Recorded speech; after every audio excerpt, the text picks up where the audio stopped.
मैं तहे दिल से आपको शुक्रिया करना चाहता हूँ कि आपने ये कॉन्वर्जेशन करने के लिए ये एक्सेप्ट किया, न्योता एक्सेप्ट किया। On behalf of the entire advisory board, on behalf of our international advisors, on behalf of 150,000 schools and colleges, but most importantly, sir, on behalf of the 2,000 Gen Z and Gen Alpha who are watching you today, thank you for accepting our invitation. Thank you. Sir, आज कई प्रश्न है, मन में कई प्रश्न हैं, और पहला प्रश्न ये है संवाद के बारे में। मैं तो बिलीव करता हूँ that dialogue can solve anything and everything, but at the same point in time लोग बोलते हैं कि डायलॉग व्हेन इट फेल्स तो आंदोलन करना ज़रूरी है। और अभी हम लोग ने देखा थोड़े दिन पहले कि एक आंदोलन हुआ था। एंड लोकतंत्र में मैं ये मानता हूँ कि the two things are important, one is dialogue, second is आंदोलन। The idea is that आंदोलन only happens when dialogue fails। तो कई लोग ऐसे बोलते हैं और कई लोगों का मानना है कि भारत सरकार ने यदि पहले ही डायलॉग कर लिया होता, पहले ही जेन जी से बात कर ली होती, तो देन आंदोलन करने की आवश्यकता नहीं होती। तो इस पे आपका क्या राय है, एक? और दूसरा कि आंदोलन करना खराब है क्या? ये दो प्रश्न है स्टार्ट में सर। आंदोलन भी एक डायलॉग का तरीका है। हम यहाँ बैठ के बात कर रहे हैं, इसमें समझ में आ गया ठीक है, नहीं तो हमारा डिबेट चलेगा। आप किसी कठिनाई में हो या मैं किसी कठिनाई में हूँ, सुलझाना आपके हाथ में है, मेरे हाथ में, और नहीं हो रहा है तो मैं चिल्लाऊंगा, मैं आपको वहाँ से लेके आऊँगा, ये पहले करो, अर्जेंट है, ऐसा कहूँगा। डेमोक्रेसी में प्रोटेस्ट भी कॉन्सेंसस बनाने का एक तरीका है। Lot of views come together and a consensus is evolved after discussion. That discussion may happen through dialogue due to various reason. If that thing is not heard, agitation पर जा सकते हैं, लेकिन ये सब करना है to evolve the consensus, not to create divisions. अब जेनजी की बात है तो अभी जो हुआ है, ग्रीवेंस तो जेन्युइन है। भारत की शिक्षा में बहुत कुछ करने की आवश्यकता है, नहीं हो रहा है, इसलिए बात होती है। तो डायलॉग होना चाहिए। डायलॉग के बाद नहीं होता तो क्या करना, बात की बात है। और मेरा अनुभव ऐसा है जेनजी के बारे में, हम लोग जेन जी की आयु में थे तो हमारी पीढ़ी का स्वभाव ऐसा था कि बड़े जो कहते थे वो मान लेते थे, हम क्वेश्चन नहीं करते थे। तो उस समय की परिस्थिति। अभी जेन जी, वो जेन अल्फा, वो प्रश्न पूछते हैं, उनको लॉजिकल आंसर चाहिए, करेक्ट, और इसके साथ प्यार चाहिए। प्यार है तो ये आंसर दे सकते हैं। आपका मेरा परिचय नहीं, आपस में कोई संबंध नहीं, और आपने प्रश्न पूछा तो मैं पूछूंगा, तुम कौन होते हो पूछने वाले, ऐसा होगा। लेकिन हम जानते हैं एक दूसरे को, आपस में कुछ संबंध है, तो आपने पूछा तो मैं जवाब दूंगा। तो ये बातें होनी चाहिए। डेमोक्रेसी में ये तरीका है। अंग्रेजी में डिबेट कहते हैं, लेकिन हमारे यहाँ शब्द है शास्त्रार्थ। उसमें वाद और प्रतिवाद नहीं होता है, उसमें पूर्व पक्ष उत्तर पक्ष होता है। तो हम सब पहलुओं को देखते हैं और हर एक का अपना अपना देखने का नज़रिया है, तो एक नया डायमेंशन ध्यान में आता है हर सब्जेक्ट का। तो we get so many opinions, even contrary opinions, that together form the total view of the truth. तो ये होना ही चाहिए। तो जेन जी ने आंदोलन नहीं करना चाहिए वगैरह, ऐसा मैं करूँगा नहीं, लेकिन कैसे करना, क्या करना डेमोक्रेसी में, इसके तरीके भी बताए हैं। अब कॉन्स्टिट्यूशन हमको जिन्होंने दिया, डॉक्टर बाबा साहब आम्बेडकर का, अगर 2 स्पीचेस हमने पढ़ लिए तो ये कैसे करना, क्या करना, उसका उसमें इंडिकेशन है, वो देखना चाहिए। और हम लोगों को भी ऐसा देखना चाहिए कि अगर जैन जी चिल्ला रही है तो विरोध के लिए नहीं चिल्ला रही, कुछ तकलीफ है इसलिए चिल्ला रही। बिल्कुल। उसको ठीक करना चाहिए। एजिटेशन जो होना है वो आपके खिलाफ या मेरे खिलाफ न होकर वो सिस्टम करेक्शन के लिए होना चाहिए, करेक्ट। तब सब ठीक रहेगा। तो इसमें आप मानेंगे कि संवाद यदि पहले से ही शुरू हुआ होता तो ये बाद में विषय ज़्यादा ऊपर जाता ही नहीं। जो नहीं होना चाहिए वो जब होता है तो कहीं ना कहीं इसमें चूक हो जाती, तभी होता है। किसकी है क्या है ये अलग बात है, लेकिन कमी तो रही है, ठीक हो जाएगी, करनी चाहिए, ऐसे मैं मानता हूँ। ठीक। और इसमें थैंक यू उत्तर के लिए। पर इसमें आप जब आपने बोला कि प्रोटेस्ट पर्टिकुलर डायरेक्शन में करना चाहिए, पर्टिकुलर मैनर में करना चाहिए, अभी सर कई बार ऐसे भी लगता है कि प्रोटेस्ट पे हम निकल आए तो लोग हमें एंटी नेशनल बुला देंगे। हाँ, लोग हमें बोलेंगे saying that this people are agents of some country and so and सो।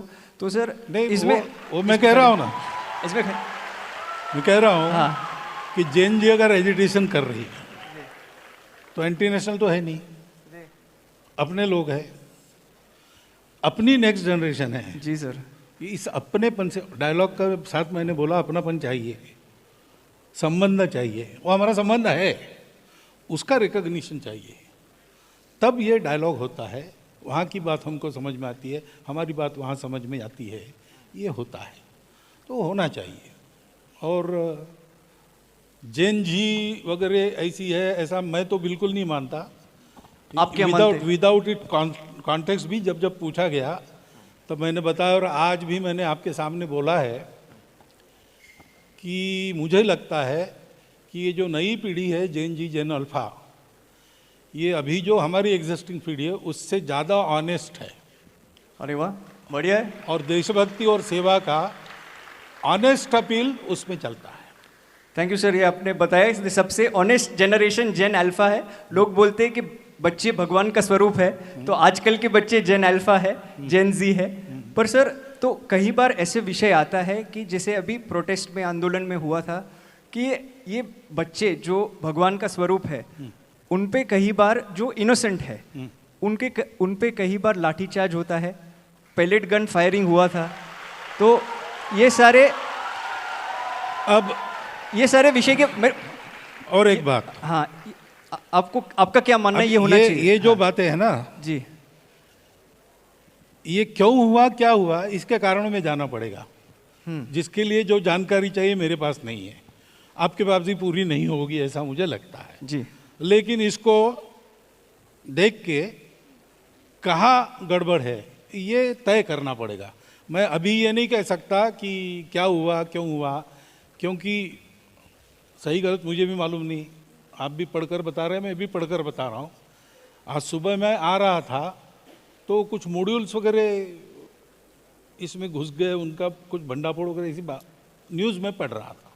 वो कितनी सही है नहीं है मुझे मालूम नहीं, लेकिन मुझे अगर आँख मूंदकर विश्वास रखने के लिए कहा तो मैं जैन जी पर विश्वास रखूंगा। क्या बात है, वाह। अभी आपने एक चीज़ बताई जेन जी के बारे में कि आप वो ऑनेस्ट है, आप आंख बंद करके उन पे विश्वास करते हैं। और आपने एक बहुत महत्वपूर्ण बात बताई एजुकेशन के बारे में और शिक्षा के बारे में। ये संस्था में 300 अभी शिक्षक बैठे हैं, principals and owners of schools, they are also a part of this conversation sir. And therefore I wanted to ask you this sir कि 15 लाख स्कूल्स में अभी भी 1 लाख स्कूल्स है भारत में जहां हम लोगों के पास टॉयलेट्स की सुविधा बच्चियों के लिए नहीं है। तो sir guys let me finish the question.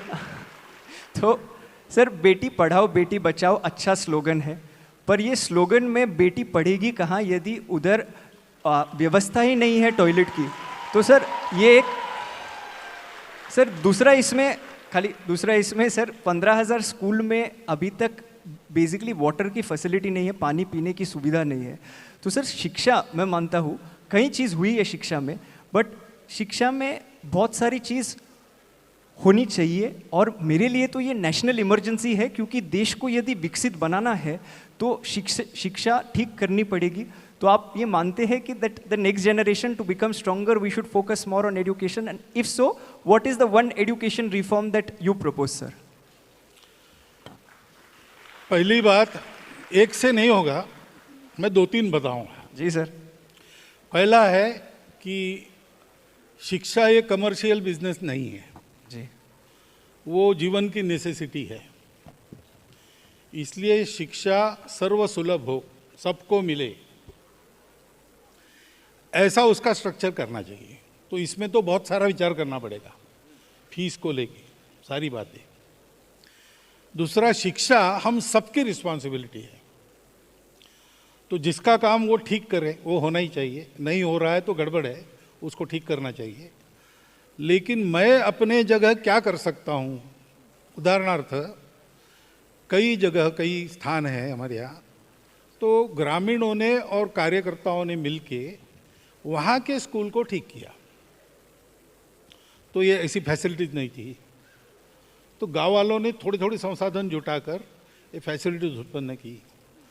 पास के शहर में किसी भले आदमी को पकड़ा, कंप्यूटर स्क्रीन उसने स्कूल में लगा दिए, ऐसा करके किया। अब शिक्षा का जो फाइनेंशियल बर्डन है, अगर समाज पूरा ध्यान देगा, क्योंकि ये शिक्षा सरकार की दी हुई वगैरह नहीं है, ये हमारे बच्चों की शिक्षा है। तो हमारे बच्चों की शिक्षा ठीक हो, इसलिए हमको भी एक्टिव रहना चाहिए, विजिलेंट भी रहना चाहिए और असिस्ट भी करना चाहिए। ये अगर एक्टिविज्म हुआ तो ये सुधार बहुत जल्दी आएगा। बाकी जिनको शिक्षा देनी है उनका भी ट्रेनिंग होना चाहिए। We have to start from teachers, train the teachers, ये करना चाहिए। बाद में फिर पाठ्यक्रम वगैरह बातें आती है, बाद में आते हैं नहीं, बाद में करने की नहीं है, साथ साथ करनी है। लेकिन बेसिक तो ये है कि शिक्षा हम अगली पीढ़ी बनाने के लिए दे रहे हैं, स्कूल चलाने या पैसा कमाने के लिए नहीं दे रहे, ये होना चाहिए। और हम सब लोगों का सहभाग उसमें होना चाहिए, सब लोगों का ध्यान रहना चाहिए, तो ठीक रहेगा। ये दो बदल अगर हम करेंगे तो बहुत जल्दी बातें ठीक हो जाएंगी। ऐसा कुछ जो हुआ है थोड़ा सा इस दृष्टि से, उससे मेरा अनुभव है। और बोल ही देता हूँ मैं, आप लोग भी कुछ ऐसा प्रोजेक्ट लेंगे आगे, 15 साल हो गए, अब हमारी एक ताकत बन गई है, उसके भरोसे ऐसा अगर समाज को साथ लेकर शिक्षा में कुछ ठीक ठाक करना, ऐसा आप लोग करने लगे तो इस प्रयास में और बहुत एक बड़ी प्रयास की मात्रा जुड़ जाएगी। Thank you. प्रयास ये रहेगा कि एजुकेशन में भी अभी ऑन ग्राउंड जाके स्कूल्स में क्या कर सकते हैं, इन टर्म्स ऑफ इंफ्रास्ट्रक्चर वगैरह भी क्या करना है, कैसे करना है, वो करेंगे। पर इसमें सर आपने टीचर्स के बारे में बात की, तो जस्ट वन क्विक फॉलोअप इसमें कि 10 लाख टीचर्स की वैकेंसी भी है आज की तारीख में। ये बात सही है कि 1 करोड़ टीचर्स है, बट 10 लाख टीचर की वैकेंसी है सर। तो ये मैं मानता हूँ, और मैंने जब ये पूरा आंदोलन हुआ था तभी मैंने एक प्लैकार्ड लिया था, not for CJP, not for BJP, I am for education, how many like me, ऐसा करके मैंने सर लिया था। तो बस सर इसमें सुझाव हम लोग ने दिया था कि please form a committee of experts, and वो कमिटी ऑफ एक्सपर्ट्स बनाई गई जो ए पॉलिटिकल कमिटी है सर। पर 2024 में भी ऐसी कमिटी बनाई गई थी, राधाकृष्णन सर की कमिटी। ये कमिटीज बनाते रहते हैं हर सरकार सर, पर सर कोई सरकार ने 6% अब तक एजुकेशन को बजट नहीं दिया है। तो सर मैं आपके माध्यम से, बिकॉज नेशनल मीडिया आपके कारण हमें भी देख रही है, तो आपके माध्यम से do you think that the government should pay more attention to education sir? क्योंकि 6% बजट एलोकेशन की मांग तो पुरानी है और हम उसका समर्थन करते हैं। बढ़िया है। हम तो बढ़िया है। एजुकेशन वगैरह में जाने वाले लोग नहीं हैं, लेकिन ये मांग उचित है, ऐसा हमको लगता है, उस पर इम्प्लीमेंटेशन होना चाहिए। अब सरकार के द्वारा ठीक इम्प्लीमेंटेशन हो, इसके लिए क्या क्या करना चाहिए, केवल वो करने से नहीं होगा। क्योंकि ऐसा तो कभी किसी ने कहा नहीं कि सरकारी पूरी शिक्षा चलाए, तो हम सब मिलके तो चला सकते हैं। स्कूल चलाने का एक बहुत बड़ा प्रयास हमारे कार्यकर्ता भी विद्या भारती संगठन के माध्यम से कर रहे हैं, तो 23,000 अच्छे स्कूल चलते हैं, बहुत प्रांतों में उसका एक प्रेस्टीज है। तो ये तो कोई बजट वगैरह के भरोसे नहीं हुआ है, अपने नई पीढ़ी के बारे में चिंता और उसके चलते प्रयास, इसी से हुआ है। मुझे लगता है ये स्पिरिट जगाने की आवश्यकता पहली है, बाकी सब अपने आप हो जाएगा। अगर ये हुआ तो जनता में एक मूड बनेगा और कोई सरकार या कोई पॉलिटिशियन जनता को इग्नोर नहीं कर सकता, तो बिना आंदोलन के भी ये हो जाएगा। बिना आंदोलन के भी ये हो जाएगा और 6% बजट मिल जाएगा। अरे वाह, ये सुन के बहुत अच्छा लगा। हाँ। And I am sure that this is something that everybody resonates with who believes truly in the cause of education. Yes. Thank you. पर सर, एजुकेशन के अलावा जेन जी और जेन अल्फा को बहुत अनेक अन्य चीज़ इन्फ्लुएंस करती है। उसमें से एक बड़ी चीज़ जो मैं मानता हूँ, जो आंदोलन में भी देखा गया, वो है सोशल मीडिया। इंस्टाग्राम के वीडियोस बहुत प्रभावित करते हैं। अभी इंस्टाग्राम पे सर ऐसा ही है, एल्गोरिथम जैसे चलते हैं, तो मतलब आप प्राइम मिनिस्टर मोदी के वीडियो लाइक कर लो तो आपको एक ही तरीके की विचारधारा मिलेगी, आप राहुल जी की वीडियो लाइक कर लो तो दूसरी तरीके की विचारधारा मिलेगी। तो इसमें जो बच्चों का जो हो रहा है, they are becoming more and more polarised. तो सोशल मीडिया पे जो रील मॉडल्स भी है, तो एक तो ये पोलराइजेशन का विषय है, और दूसरा है सर, जब मैं क्रिकेट देखता था तभी मेरा रोल मॉडल राहुल द्रविड़ था। तो वो सर 100 बॉल में 1 रन बनाता था, सब लोग ताली बजाते थे। सर अभी जनरेशन बदल गया है, इंस्टेंट ग्रेटिफिकेशन का जनरेशन है। वो लोग को लाइक तुरंत चाहिए, वो लोग को चीज़ तुरंत चाहिए, क्योंकि वो लोग के जो रील मॉडल्स है जो इंस्टाग्राम पे दिखते हैं वो वैसे है। तो हम लोग दोष ठहराते हैं जेन जी को जब भी कुछ गलत बोलते हैं वगैरह एट्सेट्रा एट्सेट्रा, जो वो बोलना नहीं चाहिए। पर eight the same point in time social media और समाज का भी इसमें बहुत बड़ा योगदान है।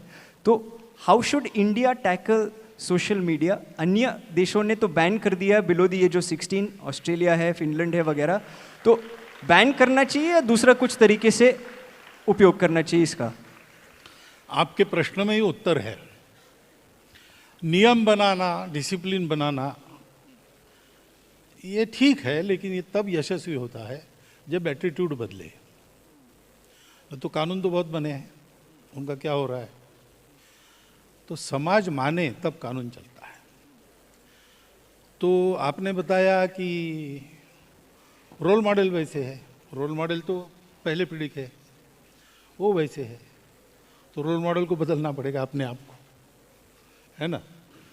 हम एक, जैसे सोशल मीडिया पर एक मैं इकॉन हूँ, तो मुझे ये एहसास चाहिए कि मेरे कारण 10 लाख लोग अनुकरण करते हैं मैं जो करता हूँ उसका।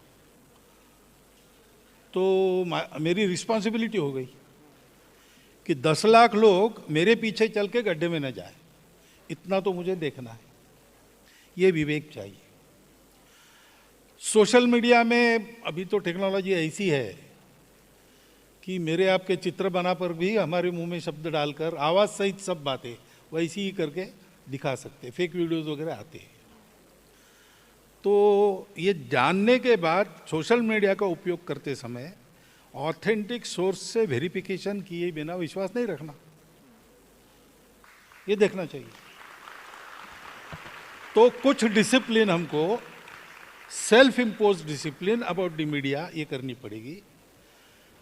जैन जी वगैरह उनमें ये विवेक उत्पन्न हो क्या करना कैसे करना, ऐसा उसके पहले की जनरेशन हम लोगों को रहना पड़ेगा। उसके बाद अगर ये डिसिप्लिन वगैरह लागू होती है तो वो काम करेगी, नहीं तो फिर किसी बात को बैन करो आप तो 2 नंबर के मार्केट में चली जाती है और ज़्यादा ज़ोर से चलती है। ये नहीं होना चाहिए। इसलिए इसका उत्तर देना है तो पूरे समाज को ऐसा उत्तर देना पड़ेगा, सरकार सहित, तभी ये काम होगा। सर अभी परंपरा, प्रतिष्ठा और अनुशासन, वो डायलॉग जो था अभी इंस्टाग्राम का मीम बन गया, जैसे मतलब वो पोस्टर बन गया, पर ये पोस्टर से निकल के एक्चुअल में परंपरा सेम रहनी चाहिए। एंड ये आपने जो बताया दैट सही रोल मॉडल्स चुनने चाहिए, पर इसमें एक चीज़ है जो ज़्यादा हेट करता है, ज़्यादा वायलेंस करता है, तो उनको ज़्यादा व्यूज़ मिलते हैं, उनको ज़्यादा लाइक्स मिलते हैं। आज शायद से राहुल द्रविड़ को T20 टीम में मौका भी ना मिले। तो ज़माना थोड़ा बदल गया है, तो इसमें नए रोल मॉडल्स को सामने कैसे लाए? अब ये थोड़ा कॉन्ट्रास्ट है ना, we don't believe in violence, ऐसा भी हम कहते हैं ना। वी यानी जैन जी वगैरह वगैरह सब, they don't subscribe to violence, then why they believe in the role models which are violent? ये हमको विचार करना पड़ेगा। So we have to decide मेरा पर्पस क्या है, मेरा क्या है, उसके अनुसार हमको विचार करना पड़ेगा। तो वहाँ एक बात, यहाँ एक बात, ऐसा तो नहीं चलेगा। दूसरा विषय इसमें, it is India's international movement to unite nations. यहाँ पहले रो में और अन्य देशों से कई एम्बेसडर्स, कई व्यक्ति आए हैं, स्टूडेंट्स भी जुड़े हैं। तो मेरा प्रश्न ये है कि हमारे बाजू में दो देश है जो हमारे खास मित्र हैं, पाकिस्तान और चीन, और ये दो देशों हमारे साथ काफ़ी बार लड़ाई होती रहती है। जब लड़ाई होती है तभी भारत में विचार ऐसा आता है कि we should not talk to them, that because they are fighting against us. What is your take on civil to civil, civilian to civilian ties in the times of conflict and even otherwise? Should they continue, and if so, how? In the times of conflict, we have to go with whatever our government military does. But that should not sever the ties which are already there. You have given two examples, Pakistan and China.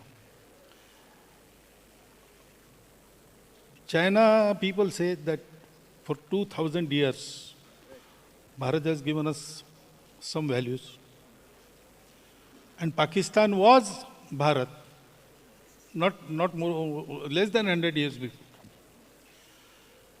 This should not be forgotten.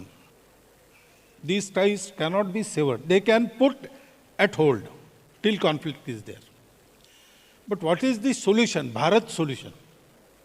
Bharatiya solution is not conquering or obliterating others. To form that harmonious assimilating process, that requires dialogue. So conflicts may halt all these relations, but they cannot sever. They should not.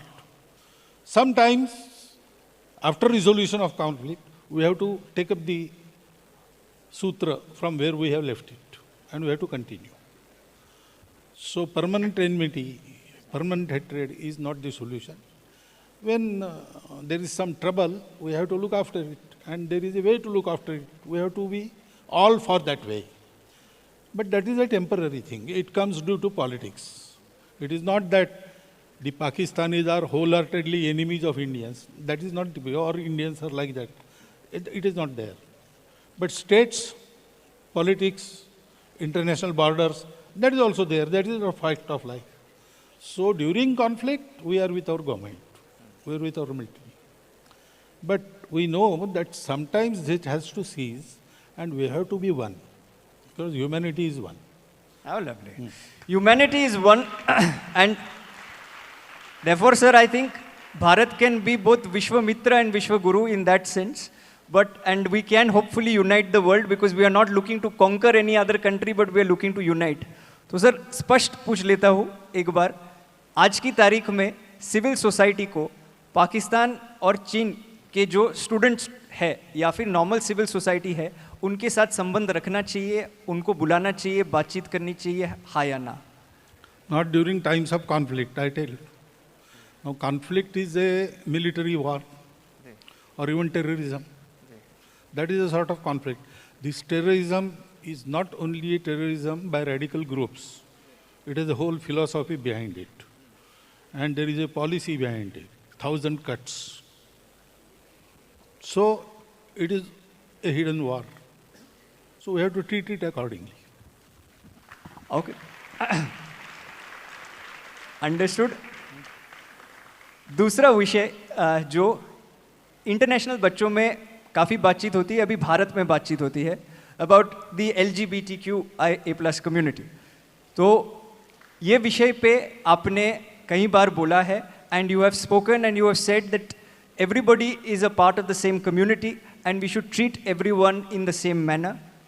But sir, my question then to you in this is कि same sex marriage जो है अब तक वो legalise नहीं किया गया है, एंड संघ की विचारधारा इस पे और जेन जी और जेन अल्फा में ये काफ़ी बात होती है.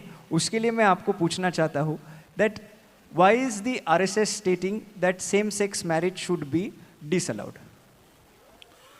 तो same, did I ever say same manner? Sorry sir. Did I ever say same manner? No sir. No. No. LGBT or whatever, they are all part of the society thank you. which we belong to. And in our society, there is a tradition of accommodating them. There were systems. Now, marriage is not in our tradition, vivaha. That is not a convenience created so that two people should live together. It is an institution which is created by marriage, family. Family is unit of society. And next generations are trained in kutumba or family to be good citizens of that country. So training of next generation by their relations, mata, pita, all these things. That is also an ancient system running. Now, we have to have some system first. The existing system, if we disturb, and new systems we don't have, that will create a conflict. Secondly, we cannot mix these things. We have to prepare the society first, because laws don't dictate society. Society dictates the laws. है ना? जी. So we have to educate the society first. That stage is not there. And at this stage, if we tamper with the vivaha system, that will create some other side effects. So instead of that, prepare a system which can accommodate all these people. They are part of the society, and it should be seen to accordingly. That is definite. But manner can change. Manner has to change.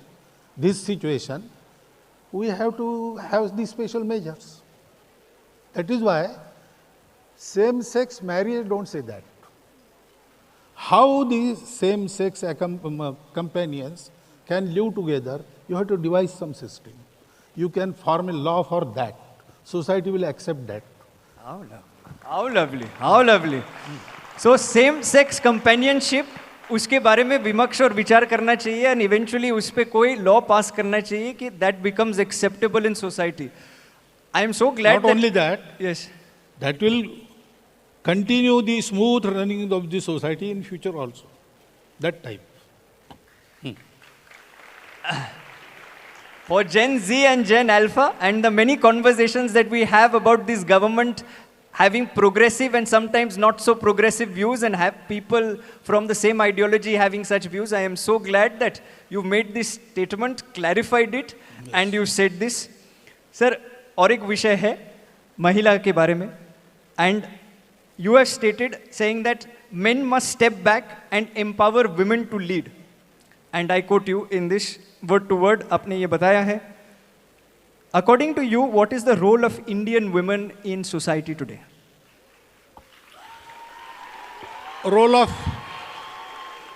women in not only Bharatiya society, everywhere in the world, we take it that it is equal and complementary to each other.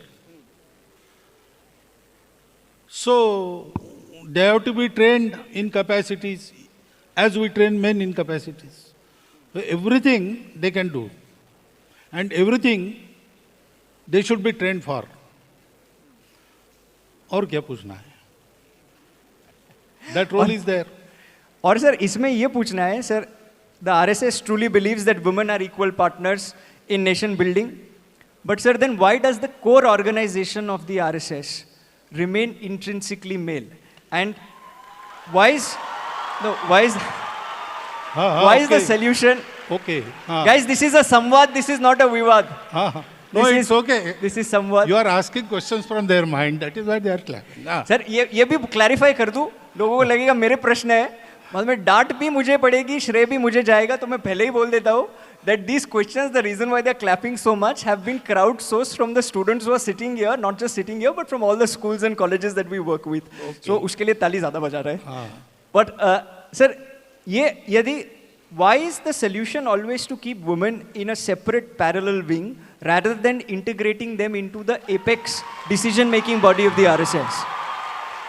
So this question has been asked because you have incomplete information.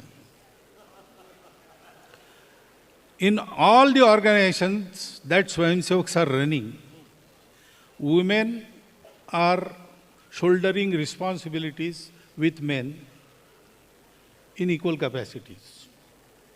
Except RSS, there is a reason. When RSS started, if we had started the organization in women also, we wouldn't have thrived. That times were like this.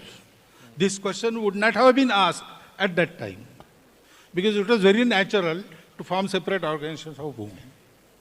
Secondly, the organization that were formed by women for the same purpose, Rashtra Sevika Samiti, it had and it has and it will have full support from RSS, even training. But they have told us that we will work here, you don't interfere. You work there, we will not interfere. We will help each other. That mandate, when they will withdraw, we will start doing work in women also. But in apex body of RSS, Akhil Bharatiya Pratinidhi Sabha, all the women working in the public field, they are also invited in the process of decision making. They are there for full 3 days. So this information you should have, then this question will not arise. So sometimes we need this kind of information from you. Yes. It is better that you give it than I That give is it. why you ask questions and I answer them. पर इसमें और एक चीज़ है sir कि आपने यदि बोला and जैसे लास्ट भी बोला था उसमें मैंने वापस क्लैरिफाई कर दिया था अबाउट LGBTQ. यदि if the women's wing of the RSS says that we don't need a women's wing anymore, then we will see one cohesive cohort that is between the RSS, that is the men and the women and everybody else equally and a part of the organization. It is not a wing, it is separate autonomous organization. Right. If they say Right. that, okay, now RSS should also work, so we will start working in women. Okay. Okay. Sir second last question मेरे ओर से एक विषय है which is complementary to education. Education के बाद 24 की आयु के बाद स्टूडेंट्स एसेंशियली 21 के बाद they look for jobs. Bharat में there are 1.6 billion people now and there are 40 crore who are Gen Z sir. तो इसमें जाहिर सी बात है दैट इतने सारे यूथ के लिए जॉब्स एक साथ क्रिएट करना it is a difficult task. But at the same point in time it is also true that there is a 16% youth unemployment that is there in our country, sir. It is also true, sir, that young people are not finding jobs of their choice. It is true that there is an all-time income gap between the rich and the poor. Last time such kind of inequality happened was in 1922, where the top 1% now holds 40% of our national income, sir. तो sir, unemployment में भी काफ़ी चर्चा होती है.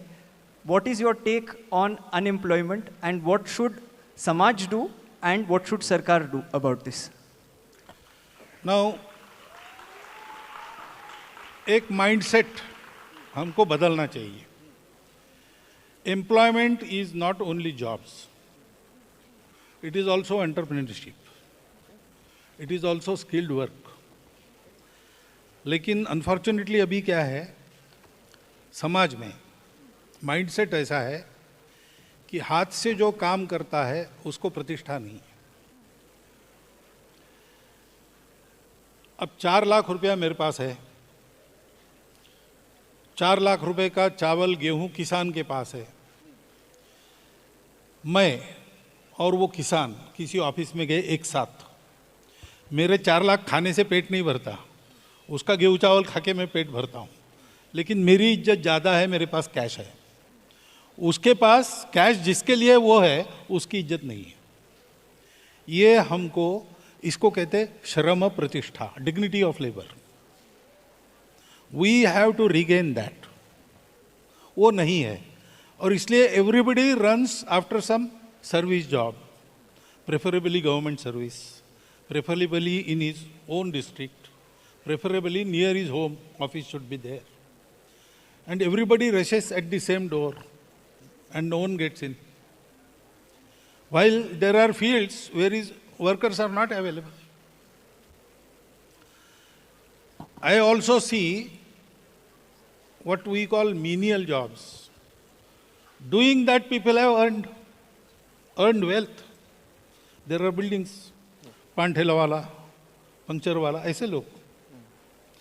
एक बच्चा 8वीं में पढ़ाई छोड़ के होटल में काम कर रहा था। एक यूनिवर्सिटी के रजिस्ट्रार ने उसको पूछा, उसने कहा मुझे पढ़ना नहीं है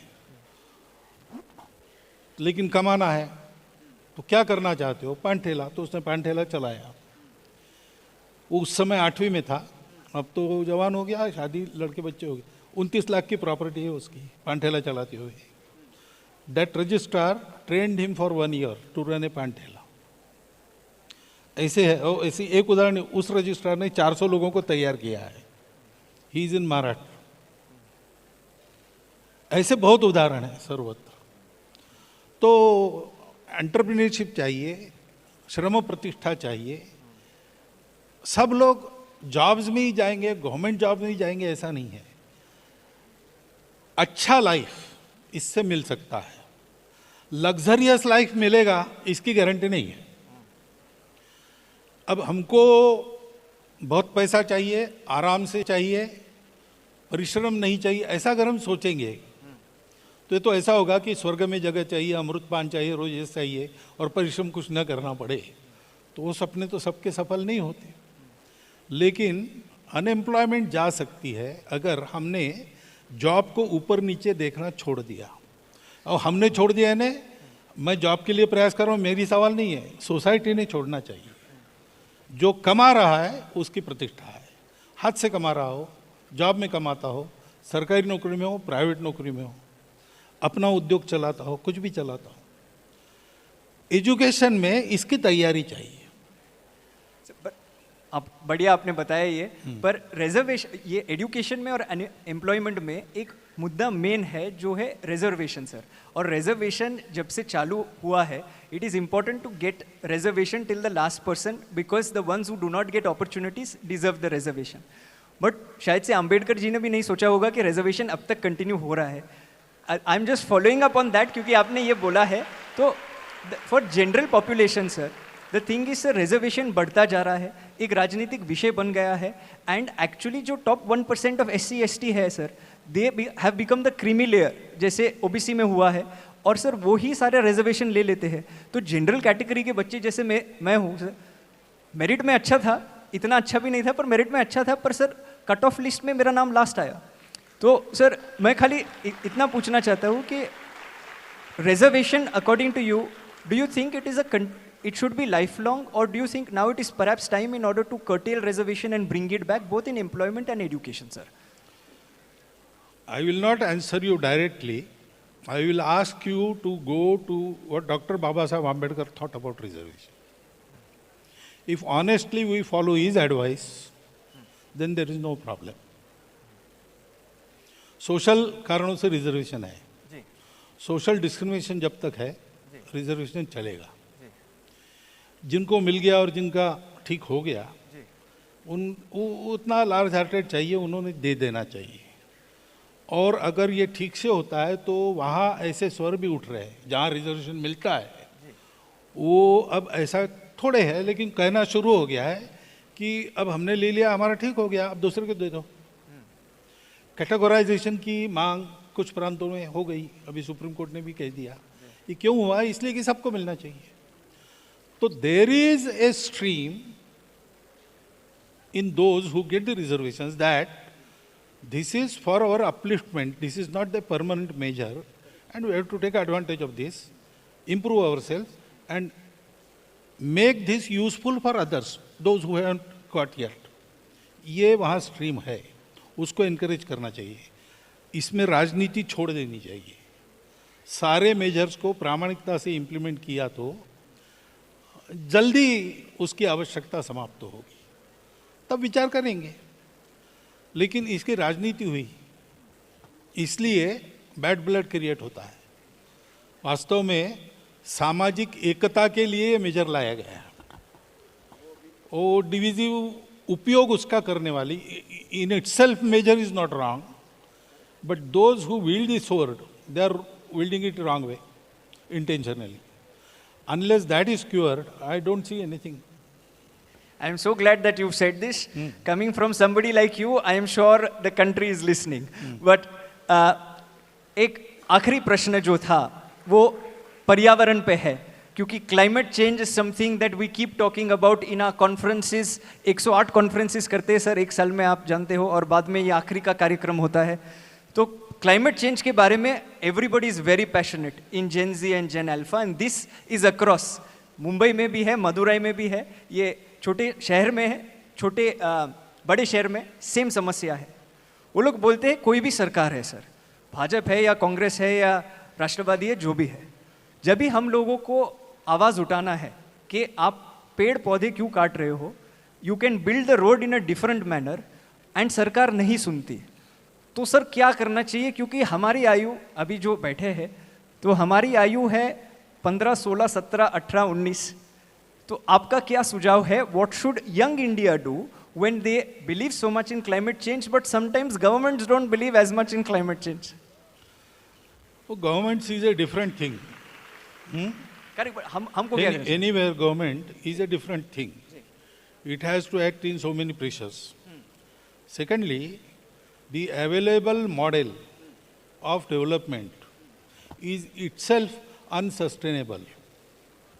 That is why they have to plan for sustainability goals. And the only country which fulfills that goals per year is Bharat. Everybody else talks of this Paryavaran and never acts on it. We have to change the model. As you said, development can happen without harming Paryavaran. That is true. But that way is with us and we are not treading on it. So we have to change our development model. That is the basic thing. Without that, no government can act fully for the Paryavaran. Some lapses will be always there. Now, this requires a tremendous pressure which should come from the society. If society has to create the pressure, society has to act on Paryavaran. So, possible successful way, I see that we should start from our own home with small things. जैसे एक programme अब हम लेके जा रहे हैं समाज में, पानी बचाओ, प्लास्टिक हटाओ, पेड़ लगाओ। सो अपने घर में इलेक्ट्रिसिटी, अपने घर में पानी। अभी बहुत सी जगह आदत है खिड़की दरवाजे बंद कर लेना और लाइट लगाना। फिजिक्स का क्लास चल रहा था तो ठंडी हवा आने लगी, इसलिए सब खिड़कियां बंद की, और अब गर्म होने लगा इसलिए पंखे चलाए। तो प्रोफेसर ने कहा दिस इज कॉल्ड सिविलाइजेशन। ऐसा हम कर रहे हैं। हम अगर अपने घर से शुरू करते हैं कि शावर के नीचे कितने देर रहना, 45 मिनट, 1 घंटा लोग रहते हैं, 15 मिनट में पूरा काम हो सकता है। स्नान के लिए पानी कितना चाहिए? तो जो एक्सट्रीम पर्यावरणवादी है उन्होंने डेमोन्स्ट्रेशन करके हाफ ए बकेट साबुन वाबुन लगा के सब, लेकिन ठीक है, 1 बकेट 2 बकेट बहुत हो गया। इलेक्ट्रिसिटी का कैसा होता है? अनावश्यक लाइट कितनी होती है? शादी ब्याहों में कितना एक्स्ट्रा वैगंजा होता है?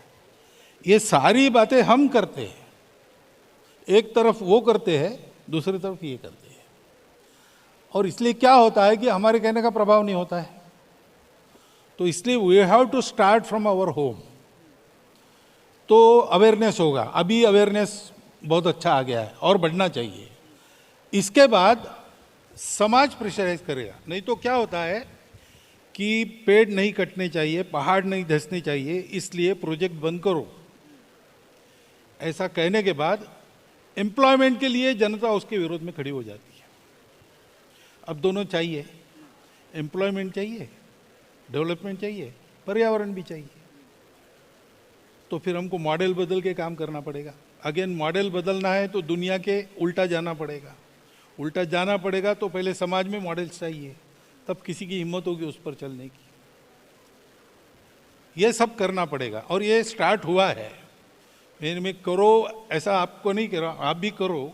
हमने शुरू किया है, हमने ऐसे मॉडल्स भी खड़े किए, डेवलपमेंट विद पर्यावरण। हमारा ग्राम विकास उसी प्रकार से चलता है। तो ऐसी कई बातें, अभी मैं एक कॉन्फ्रेंस में गया था तो देश भर के कई सारे आर्थिक दृष्टि से प्रयोग करने वाले लोग आए थे। तो अबाउट 500 वेयर देयर, यानी वेयर स्पॉटेड। उसमें से 39 को सिलेक्ट करके बुलाया, वो उनका वृत्त हुआ। उसमें सब लोग थे स्वयं करने वाले। तो ये शुरू हुआ है, हमको भी उसमें हाथ लगाना चाहिए। The tide will turn once the opinion is firmly planted in the public mind and public does what it can do in their own home. तब बदलेगा, बदलना तो पड़ेगा, बदलना तो पड़ेगा। एंड मैं मानता हूँ, जैसे आपने बोला, पब्लिक मोमेंटम और पब्लिक प्रेशर बना रहेगा और खुद वो लोग भी करेंगे तो ऑटोमेटिकली और पॉलिसी बनेगी और सिस्टमैटिक प्लानिंग हो पाएगा। ये आप बता रहे हैं। बिल्कुल। ये भारत में तो कुछ नया नहीं है।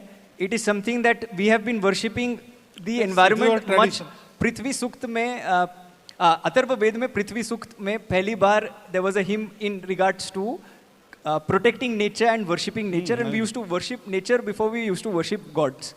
But sir, I only hope that जो आपने आज जो बताया है, क्योंकि आपने बताया है, बच्चे तो सुन रहे हैं, but everybody else is also listening across the country, and I really hope that the message spreads and a lot of things that you've mentioned about education, about climate change, about all of these issues actually gets implemented.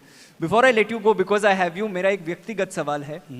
संस्था की ओर से और संस्था से जो सब जुड़े हैं, जो बैठे हैं, उनकी ओर से 100 साल से आप मैन मेकिंग कर रहे हैं, हम छोटा सा प्रयास कर रहे हैं। What are the 3 qualities that you think leaders of tomorrow should have in India and across the world? 3 qualities यदि आपको लगती है नेक्स्ट जनरेशन के लिए। देखिए, लीडरशिप के लिए पहली बात है, you have to lead from within, lead by example. तो लीडरशिप यानी टीम वर्क चलाना है। लीडरशिप कहने के बाद हमारे सामने वो चित्र आता है, सामने आ रहा है, भाषण कर रहा है, चुनाव जीत रहा है, लोगों को उपदेश कर रहा है। इससे नहीं होता है। Real leaders are those who remain behind, they work from within. Sir, that is sorry to interrupt you. That is why we have you today here. That is why we requested you as the chief guest here. I don't say myself, I don't see myself as leader, as a worker. But anyway, secondly, leaders' behavior.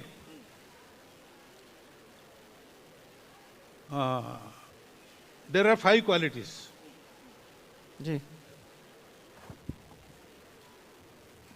शास्त्रे त्यागी, पात्रे त्यागी, रणे रागी, भागी परिजनैः सह.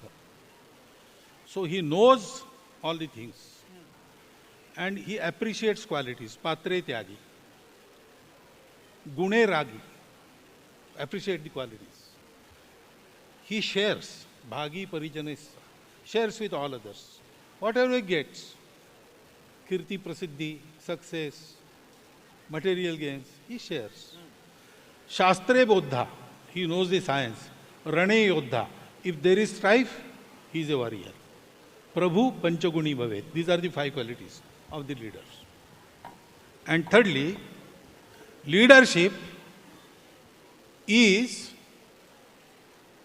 to lead people to light. Not only material, also spiritual. Leadership is to create leaders. It is not to lead myself only. My leadership should create leaders. These 3 things have to be kept in mind when we take the training of leadership. And I am very glad you are doing an excellent job for last 15 years. So, today I learned the expression. Today I learned the expression from you of what I am saying like this. बस आप करिए साथ में करते clock it. अरे thank you sir, आपने समय बिताया हमारे साथ. थैंक यू कि आपने ये सारे उत्तर दिए. Guys before you clap something I must say, and you can get the house lights on. Sir मैं एक चीज़ आपके लिए बोलना चाहता हूँ, that this conversation earlier was not a conversation. We've sent him the questions. I just gave him the questions right now in front of him. Earlier it was supposed to be a speech. And sir मैं खड़े रह के ये बोलना चाहता हूँ आपके लिए please. Earlier it was a speech that he was going to give. And he was going to give a speech as Sir Sangachalak ji gives great speeches.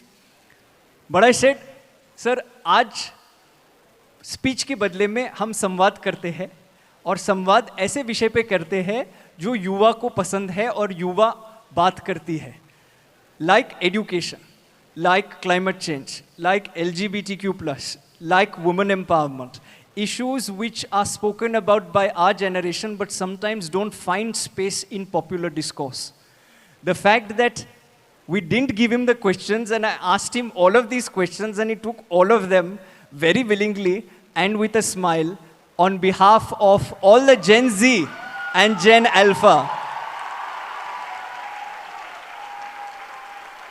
Hopefully, आपके माध्यम से ये भी बताना चाहूँगा that perhaps आंदोलन is not the solution to everything. There is an alternate way. It is called संवाद. So, संवाद बना रहे and सर आपका आशीर्वाद बना रहे संस्था पे और Gen Z और Gen Alpha पे.